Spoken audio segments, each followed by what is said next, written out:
Hey everybody, it's the Abstractionist. Welcome to Terramaz day 10, right? It's day 10, I think. Let me just double check. I think it's day 10. I don't know. I can't remember.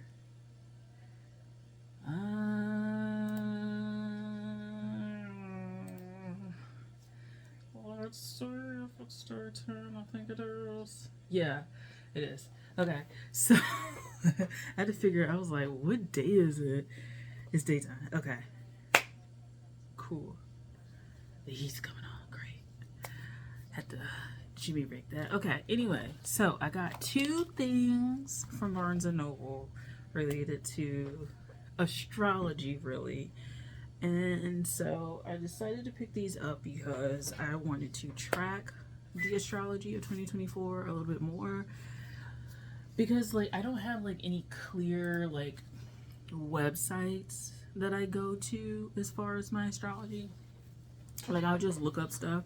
I follow a lot of astrology people on Instagram, and that's kind of how I get my astrological news. But I wanted to stay more ahead of the game, ahead of the curve with it.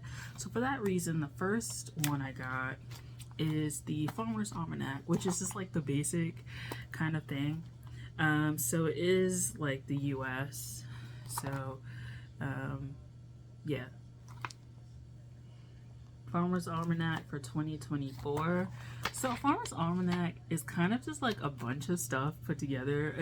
Obviously it's aimed at farmers and stuff like that. So it does give a lot of gardening kind of tips.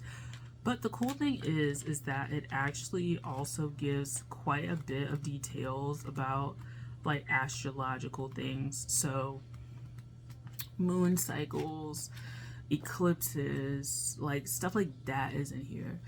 And I decided to get this because I wanted to kind of look at it a little bit.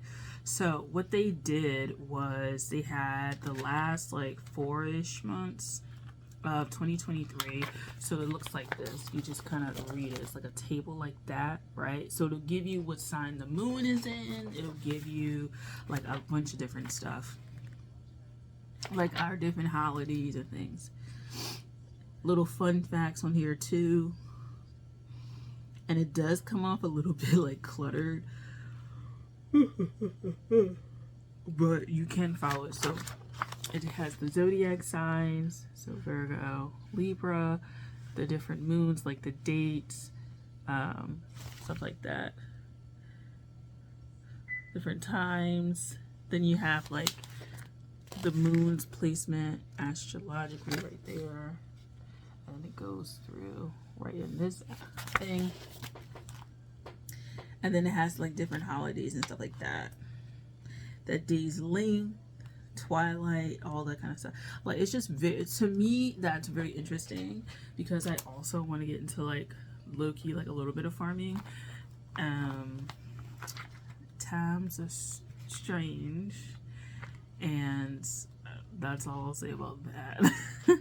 But I do want to just grow plants and stuff like that. I am kind of toying with the idea of making things with those plants, different blends, oil blends and stuff like that, things. So I am interested in it.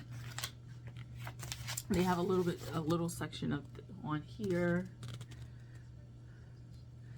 different planets, different degrees, supermoon, stuff like that. And then they go with different things. So they have the man of different signs. So if you're into medical astrology, it's not he has anything revealed. His innards are out, and YouTube is just, they'll just flag you for anything. But anyway, it's different correspondences, the body, and I like that. And so then you have the place, the moon's place in the zodiac.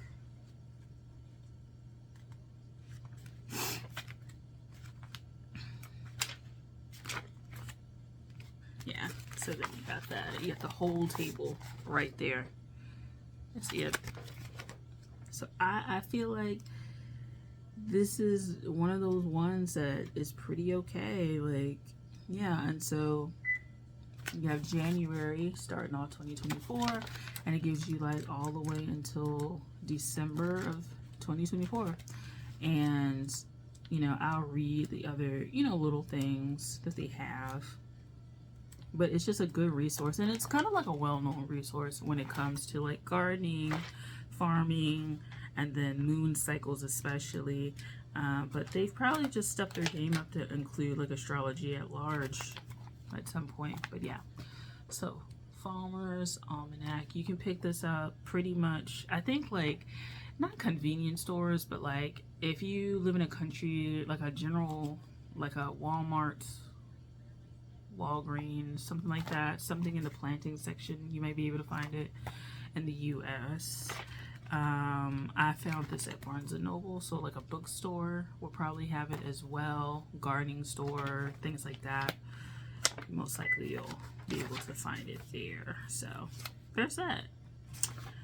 The next one I got is the Mountain Astrologer. Essentially, I think this is, yeah, this is the winter one. So I got this one. You guys may know that I got the one for the, I think it was the summer.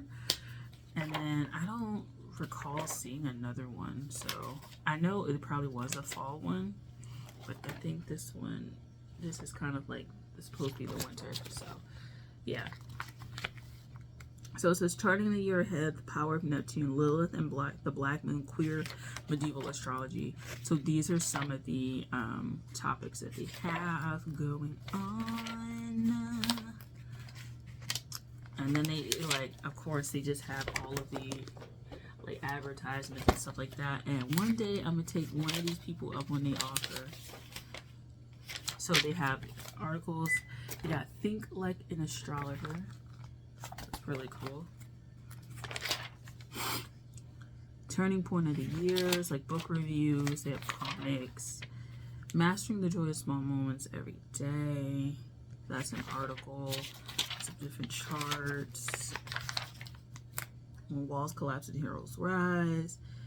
The Great 2025-26 Saturn Neptune conjunction at 0 degrees Aries. That might be a really interesting time. Texit, the epicenter of eclipses. And then they have different like events. I think they're charting the Titanic. I don't want to read that. The Titanic's energy is just very heavy for me. And I like I'll read about it every so often, but it's just incredibly sad. Very intrigued by it. I watched the movie a few times and I just like never went back to it because it's just too sad. And the funny thing is, it's not really funny, but it's just kind of like, why would we do this? Like, outside of the like whole submarine thing, there's an exhibition in DC, Washington DC. Sorry if you don't, we just call it DC. We don't call it Washington DC. It's just DC. Where I live, it's just DC. Washington DC, or somewhere around there, I believe. There's an exhibition on there, and then like, my coworker and I were talking about this one day, and then like she saw a picture, I guess, of like somebody standing by one of the doors that they were able to bring up from the wreckage, and I was like, she was just saying, why would you want to stand next to that? Like energetically, like I would be just done. I was like, me too. Like I don't see myself being able to stand next to something like that without like bursting into tears or something like that, or feeling just really, really energetically weird. So yeah, back to this. So the essence of Lilith and astrological black moon, they got that in there. And then like just different stuff.